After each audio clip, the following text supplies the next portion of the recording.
Hello friends, welcome to रीति study hub.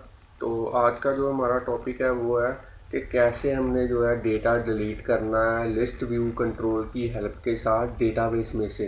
तो ये जो कंट्रोल है लिस्ट व्यू कंट्रोल हमारे पास ASP.NET में अवेलेबल है।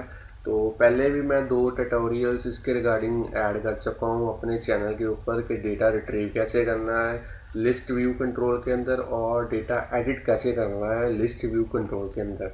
तो आज हम डिलीट वाली फैसिलिटी प्रोवाइड करेंगे लिस्ट व्यू कंट्रोल के अंदर, जिसके साथ हम किसी भी रिकॉर्ड को जो हमारा इसके अंदर स्टोर है उसको डिलीट कर सकते हैं विद। मेरे पास एक रनिंग प्रोजेक्ट है, पहले मैं इसकी आपको समझा दूं, उसके बाद मैं आपको बताऊंगा कि आपने बड़े ही इजी वे के साथ ये वाला प्रोजेक्ट जो है खुद डेवलप करना है। तो चलिए, ये मेरे पास 4 रिकॉर्ड्स हैं, तो उस चारों रिकॉर्ड के साथ मेरे पास डिलीट बटन है। जैसे ही मैं 1003 जो है उसके ऊपर क्लिक करूँगा, डिलीट बटन के ऊपर क्लिक करूँगा, तो मेरा जो 1003 वाला रिकॉर्ड है वो डिलीट हो चुका है, वो डेटाबेस में से भी डिलीट हो चुका है। तो चलिए, ये मेरा आज का प्रोजेक्ट है और आज की एग्जांपल है। तो इसको डेवलप कैसे करना है वो देख लेते हैं। तो सबसे पहले इसको मैं स्टॉप कर देता हूँ। तो एक नया वेब फॉर्म ऐड करते हैं अपने सोल्यूशन के अंदर।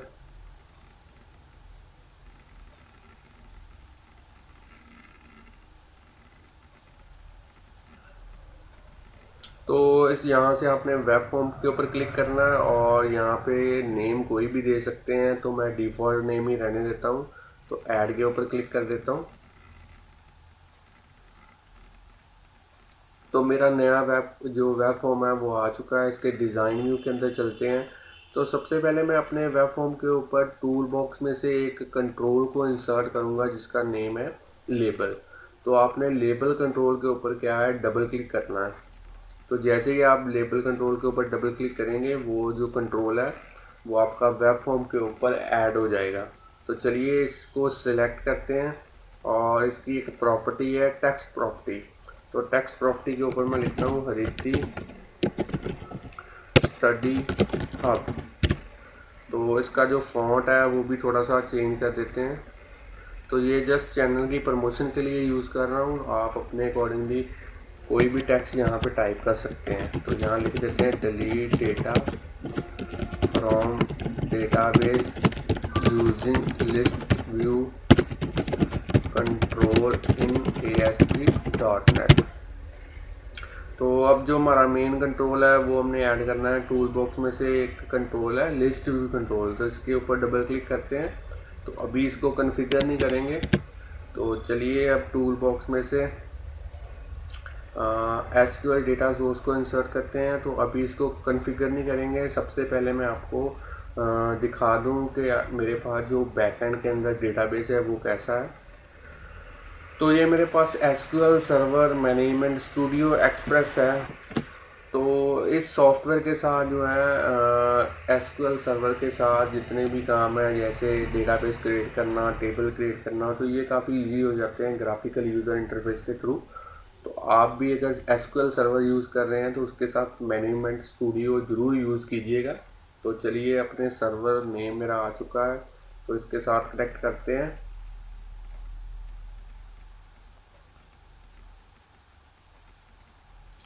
तो मेरा जो डेटाबेस है वो आपको मैं दिखा देता हूँ।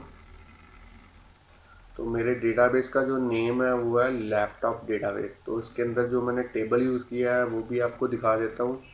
तो मेरे टेबल का नाम है लैपटॉप डिटेल। तो इसका डिज़ाइन कैसा है वो आपको एक बार दिखा देता हूँ।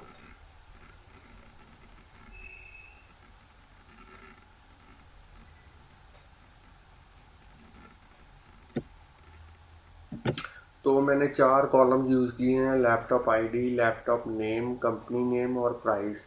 तो एक बात का ध्यान रखना है कि जब भी आप किसी वेब फॉर्म के अंदर डिलीट या एडिट वाली फैसिलिटी प्रोवाइड करना चाहते हैं, तो आपका जो रिकॉर्ड है उसके अंदर कोई ना कोई एक कॉलम ऐसा होना चाहिए जो प्राइमरी की हो। तो ये मैंने लैपटॉप आईडी है जिसको प्राइमरी की सेट किया हुआ है और इसकी जो वैल्यूज़ हैं वो यूनिक होंगी। तो चलिए आपको दिखा देता हूँ कि कौन कौन सा डेटा मैंने ऑलरेडी इस टेबल के अंदर जो है ऐड कर रखा हुआ है। तो ये देखिए, ये सारा डेटा जो है 3 रिकॉर्ड है मेरे पास, तो ये तीनों ही मैंने ऑलरेडी एंटर कर रखे हुए हैं अपने डेटाबेस के अंदर। तो ऐसा ही टेबल आपने क्रिएट कर लेना है। तो चलिए इसको मैं क्लोज कर देता हूँ अपने वेब फॉर्म की ओर चलते हैं।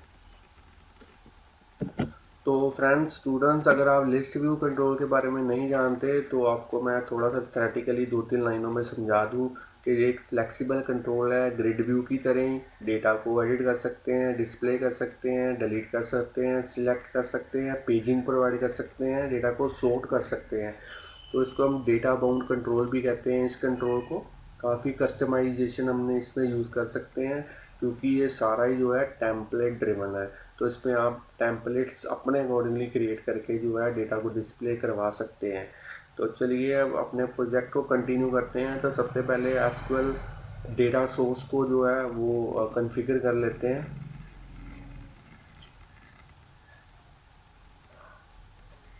तो सबसे पहले मैं न्यू के ऊपर जाऊंगा, न्यू कनेक्शन।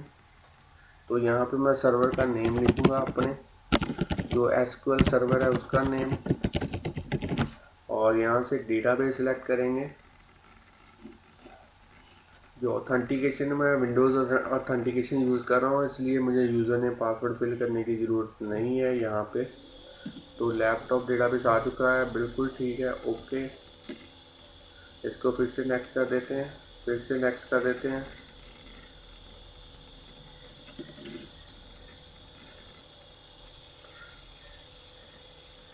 तो ये देखिए मेरा जो टेबल है उसका नेम आ चुका है। तो यहाँ पे डिफ़ॉल्ट ऑप्शन ही रहने दें। सबसे इम्पॉर्टेंट जो ऑप्शन है वो है एडवांस्ड के अंदर। तो आपने ये ज़रूर इनेबल करनी है, क्योंकि इसी ऑप्शन के साथ आपकी जो डिलीट फैसिलिटी है वो अवेलेबल होगी आपको लिस्ट व्यू कंट्रोल के अंदर। तो इसको ओके कर देता हूँ, इसको नेक्स्ट कर देता हूँ, और फिर से एक बार टेस्ट करके देख लेते हैं। क्वेरी बिल्कुल ठीक है, कनेक्शन आपका फिनिश। तो मेरा जो एसक्यूएल डेटा सोर्स है वो पूरी तरह कन्फिगर हो चुका है। तो चलिए अब लिस्ट व्यू को कैसे कन्फिगर करना है वो आपको बता दूँ। सबसे पहले हमने जो है डेटा सोर्स सेलेक्ट करना है। तो हमने अभी डेटा सोर्स जो बनाया है एसक्यूएल डेटा सोर्स 1, उसको सिलेक्ट करेंगे। अब इसको हमने कन्फिगर करना है। इसके लिए हम कन्फिगर लिस्ट व्यू के ऊपर क्लिक करेंगे। तो यहाँ पे हमारे पास बने बनाया लेआउट है और बना बनाया स्टाइल है। आप यहाँ से भी यूज़ कर सकते हैं और ख़ुद का भी क्रिएट कर सकते हैं। जो खुद का कैसे क्रिएट करना है वो आपको मैं बाद में बताऊँगा। पहले आप देख लें कि कैसे ये वाला जो हमारे पास अवेलेबल है उसको कैसे यूज़ करना है। तो ये मैंने लेआउट जो है टाइल यूज़ कर लिया और स्टाइल जो है ब्लूज़ यूज़ कर लिया है। अब आपने जो डिलीट वाली फैसिलिटी प्रोवाइड करनी है उसके लिए यहाँ पे क्लिक करना है अनेबल डिलीशन, अनेबल डिलीटिंग। तो डिलीट वाला बटन आ जाएगा, इसको ओके कर देते हैं। तो ये देखिए मेरे पास जो है लिस्ट व्यू पूरी तरह कन्फिगर हो चुका है। तो एक इसकी और ऑप्शन है कि आप कितने कॉलम प्रोवाइड करना चाहते हो। तो मैं अगर यहाँ पे 2 कॉलम कर दूँ तो मेरे पास 2 कॉलम ही आएंगे। तो आप अपने अकॉर्डिंगली जो है ग्रुप आइटम काउंट को वैल्यू को सेट कर सकते हैं। तो चलिए मेरा प्रोजेक्ट जो है पूरी तरह से कंप्लीट है, ये एग्ज़ाम्पल पूरी तरह से रेडी है। तो इस एग्ज़ाम्पल को अब हम रन करके देख लेते हैं एक बार।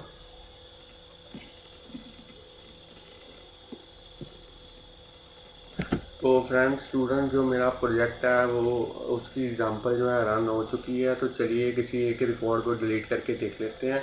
तो जैसे मैं 11001 के ऊपर क्लिक करूँगा डिलीट बटन के ऊपर, मेरा ये रिकॉर्ड जो है डेटाबेस में से भी डिलीट हो जाएगा और यहाँ से भी डिलीट हो जाएगा। तो ये था हमारा आज का प्रोजेक्ट कि कैसे बड़े ही इजी वे के साथ हम जो है डेटा को डिलीट कर सकते हैं with the help of list view control in ASP using C#। तो thanks friends for watching videos.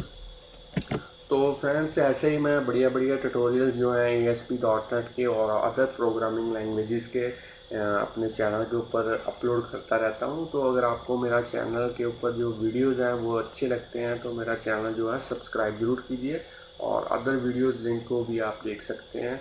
और thanks friends for watching videos.